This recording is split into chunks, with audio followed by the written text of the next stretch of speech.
Everyone, this is Nikachu, Merfolk Master, and here we are going to look at my latest deck that I'm going to be playing in a local PPTQ. So if you want the latest tech against the modern metagame, don't forget to like, share, comment, and subscribe. So the whole, modern just got turned on its head as far as I'm concerned, and I could see it reflected in the Pro Tour.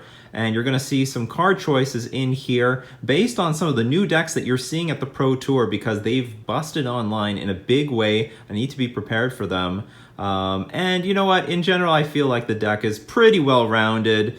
So let's get into it. We're running 12 islands. You know what? There is some case to be said to have 10 islands and maybe 2 Wanderwine Hub. There were some interesting...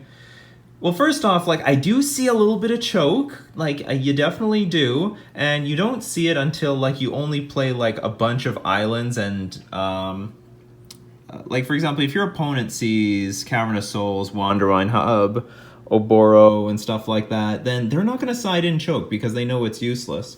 But if you have a bunch of islands, then, well... maybe they will. I think I still have enough non-islands that it's not that big of an issue, but if you want, you could have Wanderwine Hub for that. Some cases against Wanderwine Hub, a little bit of Blood Moon coming from stuff like Mardu Pyromancer, but more importantly, Settle the Wreckage is pretty popular, and also it's just a combination of Settle the Wreckage and Path to Exile and Field of Ruin. You want as many islands in your deck as possible to dig them out of your deck against those control decks, and then you're going to maximize on, card advantage. I mean, they're playing all these things assuming you only have limited number of basics, but believe me, you can just have one Master of Waves on the board, have 4 tokens, attack with all 4 of them, Settle the Wreckage, and dig out your last 4 islands, and then from there, you're just going to be top decking basically gas. I mean, you just have to be unlucky to draw these other non-basic lands.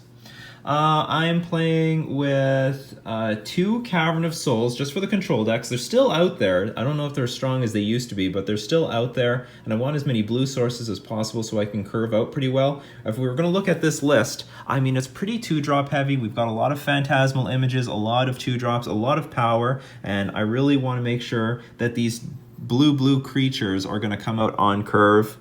Yeah, Lord of Atlantis, Master of the Pearl Trident. Yeah, so I'm running 2 Cavern of Souls. So, but if you wanted to, I'm sure one of them could be like a Tectonic Edge.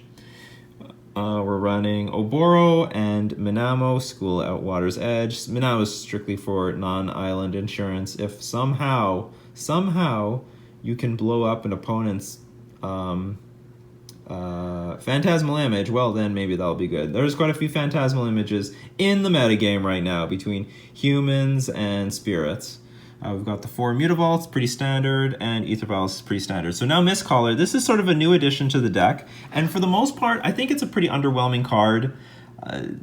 Hence why I only have 2, and we're only running 6 1-drops because I don't think any of the 1-drops are worthwhile. I think our plan with the Merfolk deck right now is going to be to catch up on the later turns, play really high impactful spells later on in the game to catch up and then steal victory. But Mistcaller is going to be good against the Coco decks. Coco is pretty... I saw quite a bit of it online. It made me angry. There's a lot of elves, there's a lot of counters company.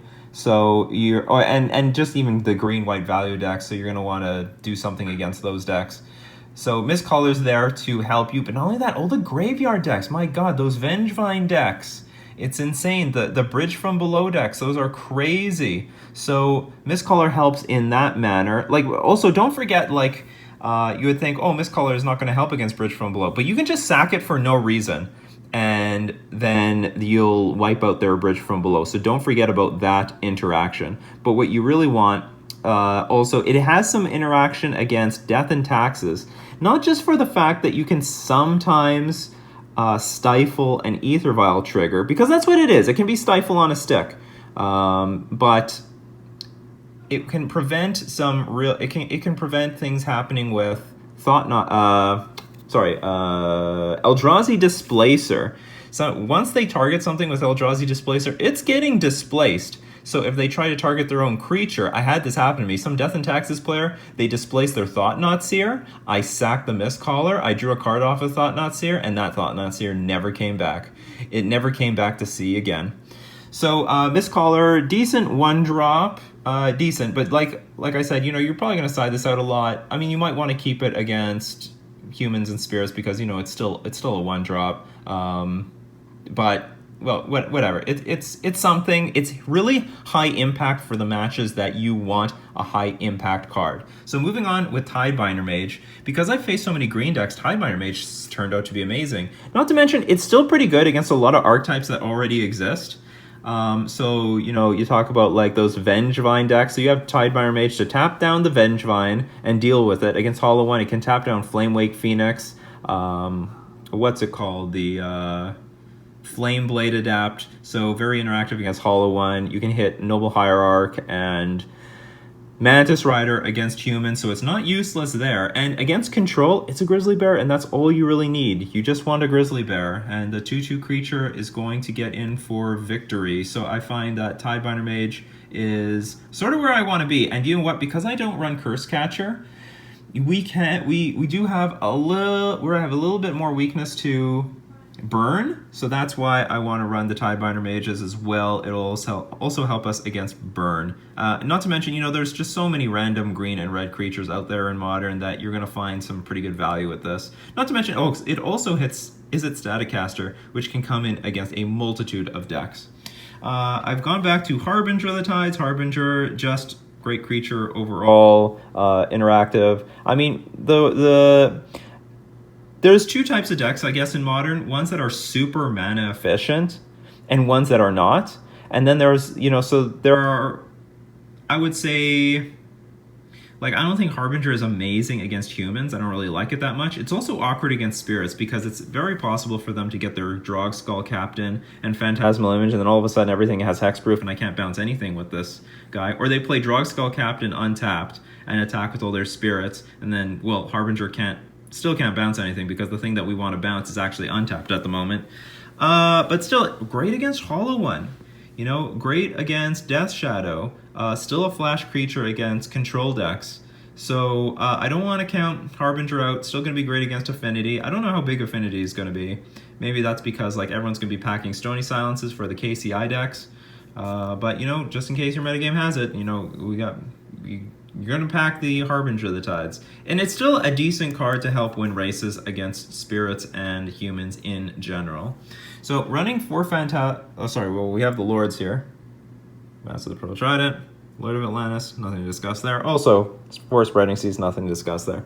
Well, running 4 Phantasmal Images, I needed power. And so the power is amazing. Not to mention that we're running a lot of these utility creatures. We're running Tidebinder Mage, we're running Harbinger of the Tides, running Merfolk Trickster. So for that matter, this thing has tons of utility. We can copy the creatures that we would really like to copy, and at flash speed with Aether Vial, that's going to be a big deal.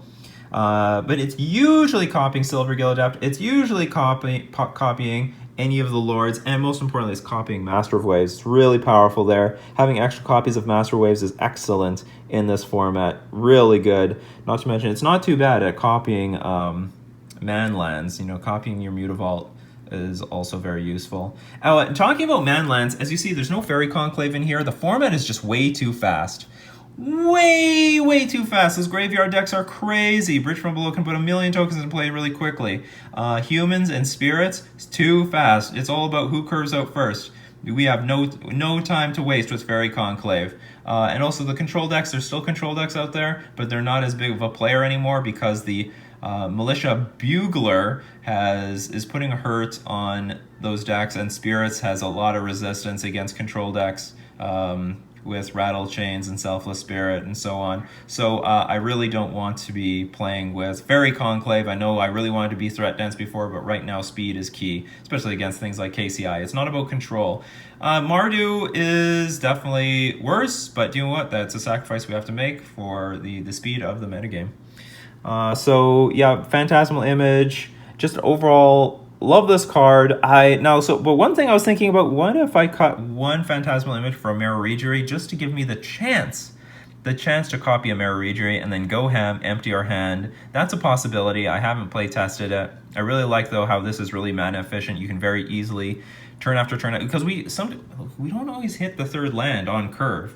So Mirror Regenerate gets stuck in our hand, or we're waiting for that Aether Vial to take up to 3, and it's taking too long, and we don't have that time. So it's very convenient that I can play Lord on turn 2, copy it with Phantasmal Image, and then get in there for victory.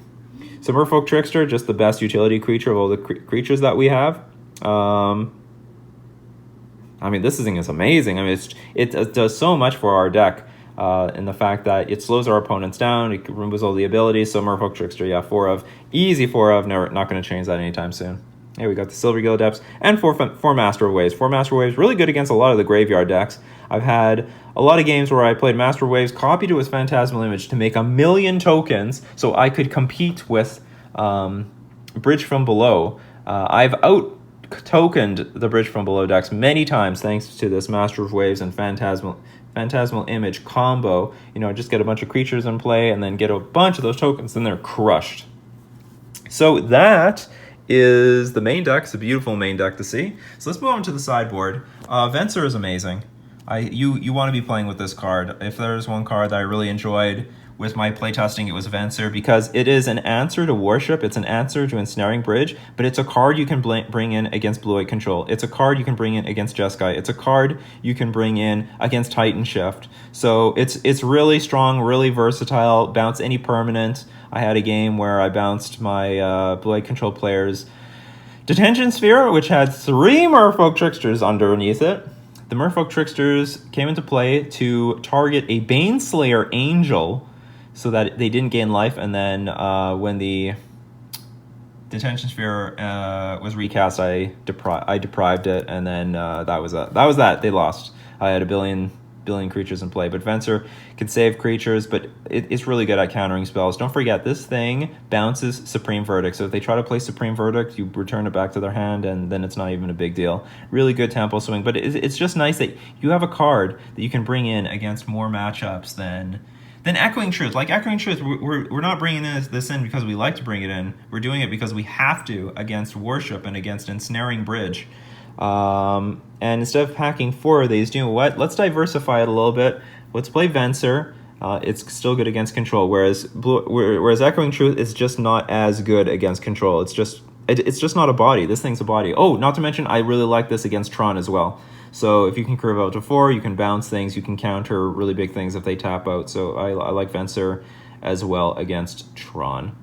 We have 2 Relic of Progenitus because we're playing with 2 Grafdigger's Cages. This is really in response to all the Coco decks that I'm seeing. This is just insane number of Coco decks and Cord decks.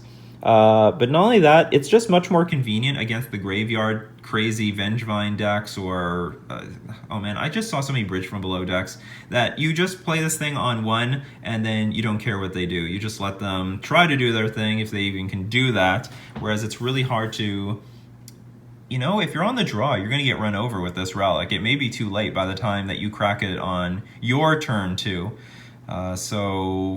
So I think Relic is still great, but I'm willing to diversify our graveyard hate to Grafdigger's Cage to accommodate the fact the Coco decks and the super hyper aggressive graveyard strategies. Not to mention, I never really wanted to bring in tons of relics anyway against the Control matchup, so I'm just going to be bringing in 2 of them.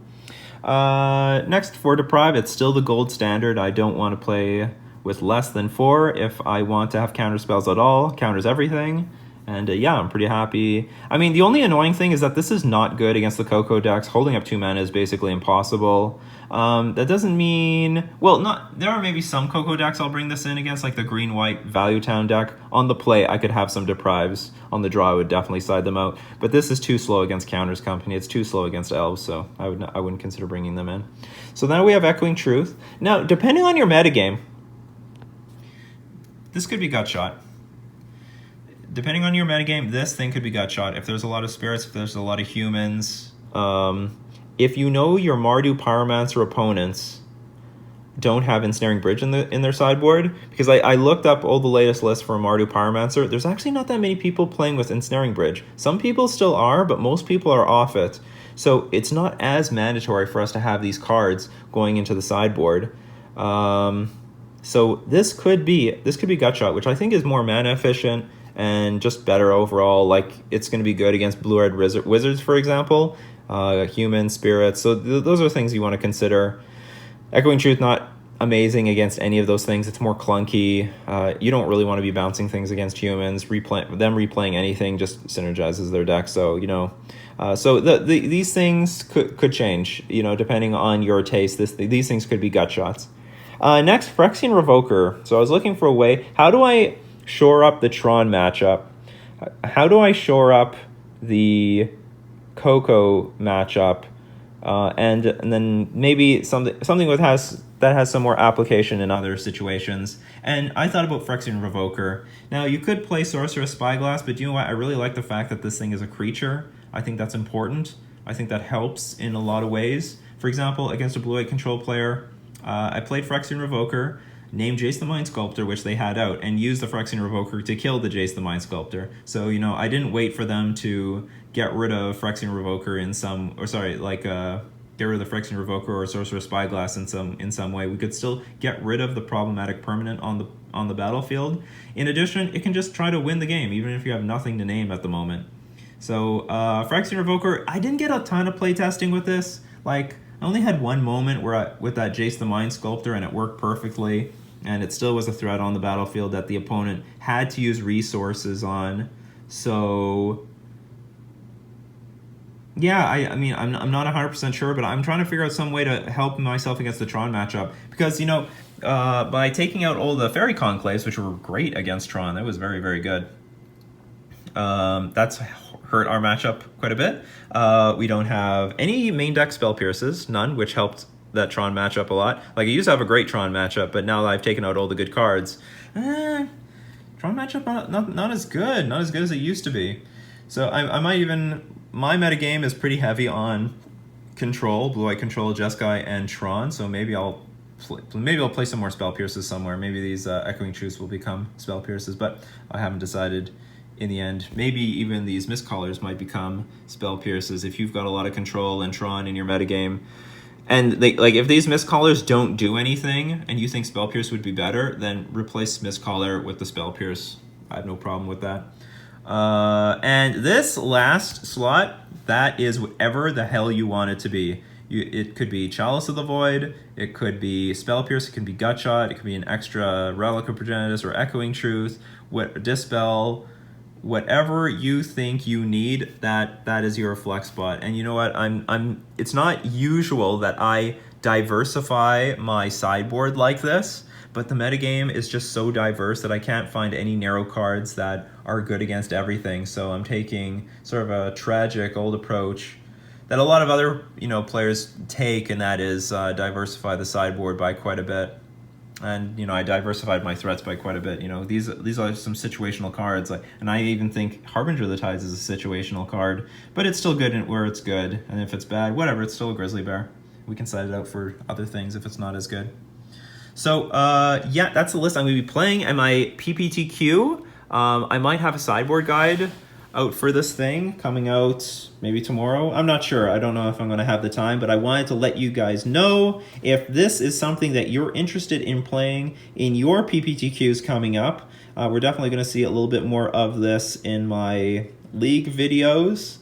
I mean, I've been testing a lot of things, and this is the first build that I'm like pretty happy with. Like, I'm pretty comfortable with this thing. The only games I lost with this build were like I got like run over by Ensnaring Bridge.deck, and I got really, really unlucky against a blue control deck. But the point is that the matches that I won with this, they felt very powerful. They felt like I was in control. They felt like I was forcing the issue, and you know what? I hope you force the issue in your matches. So this has been Nikachu, Merfolk Master, showing you his latest build of Modern Merfolk.